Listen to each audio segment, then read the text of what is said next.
এখন বানাচ্ছি চাউমিন, ওর জন্য গাজর কুচিয়ে নিলাম, একটু ক্যাপসিকাম, একটু পেঁয়াজ, আর এখানে চাউমিন সেদ্ধ করে রেখেছি। তাই যে দেবীর ইচ্ছা হয়েছে ও লাঞ্চে ভাত খাবে না, চাউমিন খাবে, তার জন্যে এই অবস্থা। চলো ঠিক আছে, কিছু তো খাবে, চলো। ঘচো ঘচো ঘচো ঘচো ঘচো ঘচো সব একসাথে দিলাম, দিয়ে একটু নেড়ে চেড়ে দিই। আর এখানে গতকাল রাত্রে আলু পরোটা বানিয়েছিলাম, সেই আলু পরোটার রংটা এরকম হয়েছে বিকজ এটা রাগি মানে মিলেট, রাগি আটা দিয়ে তৈরি, ভেরি হেলদি, ওই জন্য ও এখন খাচ্ছে।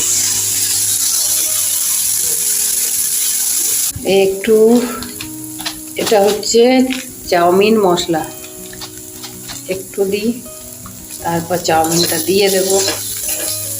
এগুলো ভাজা হয়ে গেছে।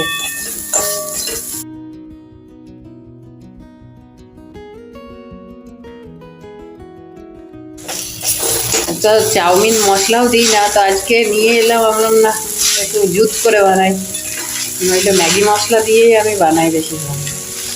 চলো ওকে আগে খেতে দিই, খিদে পেয়েছে। রেডি। আর এই চাউমিন মশলাটা দেওয়ার জন্যে এটা হলদেটে হলদেটে লাগছে, বাট ভালো লাগছে দেখতে। খেতে কেমন হয়েছে সেটা মিঠি বলতে পারবে ভালো। তো এই হচ্ছে আমার সেকা সেকা চাউমিন, কম তেলের, বাট টেস্টি নো ডাউট ভালো হয়। তাই হলো মিঠির চাউমিন। চলো পালো, খুব গরম। তো এখন বানাচ্ছি ভেন্ডি আলু সর্ষে পোস্ত দিয়ে একটা তরকারি বানাচ্ছি, বানানো হয়ে গেল, গ্যাস অফ। তো এই হচ্ছে রান্না। এই কলমির শাক ভেজে রেখেছি, আলু আর করলা সেদ্ধ একসাথে মেখে রেখেছি, এখানে শশা কেটে রাখলাম, আর এই তরকারি, এই দিয়েই আজকে হবে লাঞ্চ। এই যে বৃষ্টি পড়ছে, সকাল থেকে যত বেশি গরম ছিল, এখন একদম তৃপ্তির বৃষ্টি দেখছি। আজ কয়েকদিন পর, এখানে গত শনিবার লাস্ট বৃষ্টি হয়েছে, আর এই আজকে হচ্ছে, প্রায় 8 দিন পর বৃষ্টি দেখছি। অপূর্ব লাগছে, ঝোড়ো হাওয়াও সাথে দিচ্ছে, এই যে গাছগুলো দারুণ।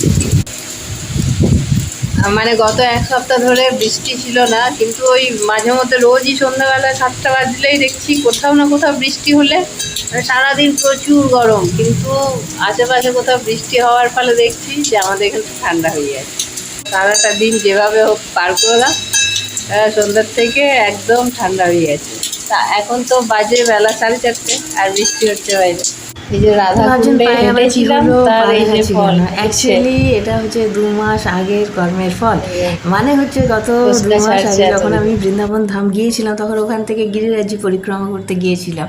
তো ওই 21 কিলোমিটার পরিক্রমা করার সময় পায়ের তলার তো অবস্থা খুবই কঠিন হয়ে গেছে। যারা আমার ওই ভিডিও না দেখে আছেন তো দেখে নেবেন। তো 21 কিলোমিটার পদক্ষিণা করেছিলাম, আর রৌদ্রের মধ্যে গরমে পায়ের তলাটা একদম ঝলসে গিয়েছিল। সেটারই ফলাফল হচ্ছে এটা, যে তখন জল ফসকা হয়নি, কিছুই না। প্রায় 2 মাস পর হঠাৎ দেখছি পায়ের তলা, দুটো পায়ে একই সাথে দেখছি জল ফসকার মতন ফুলে উঠেছে। তো পায়ের তালুর যে চাটু, সেখানটাতে অলরেডি জল ফসকা উঠেছে, সেটা 1 মাস আগে। এখন দেখছি পায়ের এই দিকটাতে ফসকাগুলো উঠছে। তো কোনো রকমের কোনো ব্যথা যন্ত্রণা নেই। তো আপনারা যারা বৃন্দাবন ধাম যাবেন, যাদের হাঁটা চলা সেভাবে খালি পায়ে করা অভ্যেস নেই, তারা আগের থেকে প্র্যাকটিস করবেন যাতে এই ধরনের ফোসকা না হয়। তো আমার তো যে কোনো জিনিসে খোঁটাখুটি একটু বাতি গেছে, যতক্ষণ না এটাকে ক্লিয়ার করছি ততক্ষণ হচ্ছে না। আর আমি যেটা বুঝছি যে আমার পায়ের কিন্তু যতটা ইয়েলো কালারের এরিয়া আছে সমস্তটাই ফোসকা ছাড়বে, কারণ আমি যতটা ফোসকা তার থেকে যতটা চামড়া টানছি তার থেকেও দেখছি এগিয়ে যাচ্ছে।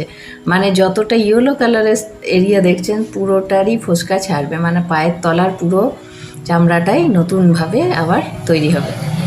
আজকের ব্লগ এখানে শেষ করলাম। ভালো থাকবেন, সুস্থ থাকবেন, আবার দেখা হবে নতুন ব্লগে। Tata, bye bye.